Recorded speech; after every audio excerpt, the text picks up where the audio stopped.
GJ1214 B एक ऐसा बाह्य ग्रह एक्सोप्लैनेट है जो हमारी पृथ्वी से लगभग 40 प्रकाश वर्ष दूर स्थित है। यह ग्रह एक लाल बौने तारे रेड ड्वार्फ स्टार की परिक्रमा करता है।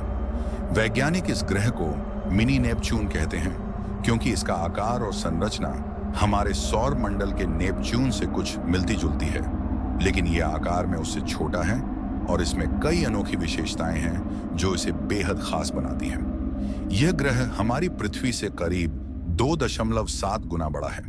इसके अलावा इसका द्रव्यमान भी पृथ्वी से लगभग 7 गुना अधिक है।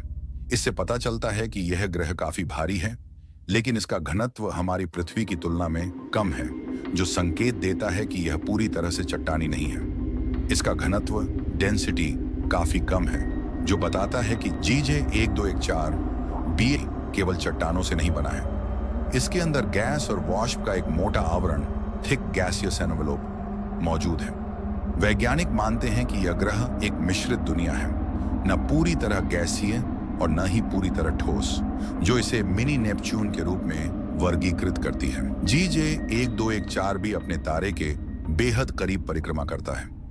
यह सिर्फ 38 घंटे में अपने तारे का एक चक्कर पूरा कर लेता है, जबकि पृथ्वी को सूर्य का चक्कर लगाने में 365 दिन लगते हैं। यह ग्रह ज्वारीय रूप से बंद है, यानी इसका एक हिस्सा हमेशा दिन में रहता है और दूसरा हिस्सा हमेशा रात में। इस कारण ग्रह के एक हिस्से पर हमेशा तेज गर्मी रहती है, जबकि दूसरा हिस्सा हमेशा अंधेरे और ठंडे माहौल में रहता है। इस ग्रह का औसत तापमान लगभग 230 डिग्री सेल्सियस है, जो जीवन के लिए बेहद कठिन परिस्थितियां बनाता है। हालांकि यह तापमान गैसीय संरचना और संभावित जलवाष्प के अध्ययन के लिए वैज्ञानिकों को महत्वपूर्ण संकेत देता है। वायुमंडल और हालिया खोजें, एटमॉस्फेयर एंड रीसेंट डिस्कवरीज।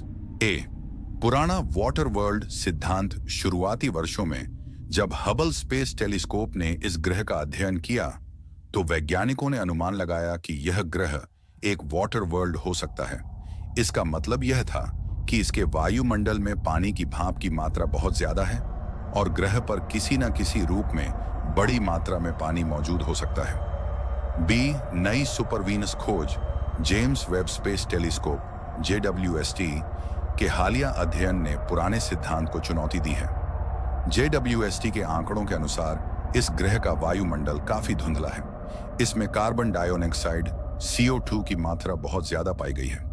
इन नई खोजों के बाद वैज्ञानिक अब GJ1214b को एक तरह के सुपर वीनस के रूप में देख रहे हैं। इसका मतलब है कि यह ग्रह हमारे सौर मंडल के शुक्र ग्रह जैसा है, लेकिन आकार में बड़ा और परिस्थितियों में कहीं ज्यादा चरम।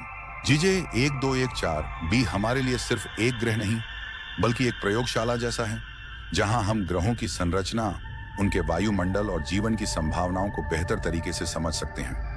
इस ग्रह के अध्ययन से वैज्ञानिक यह जानने की कोशिश कर रहे हैं कि छोटे गैसीय ग्रह कैसे बनते हैं, उनका विकास कैसे होता है और क्या इनमें जीवन के लिए अनुकूल परिस्थितियां कभी उत्पन्न हो सकती हैं।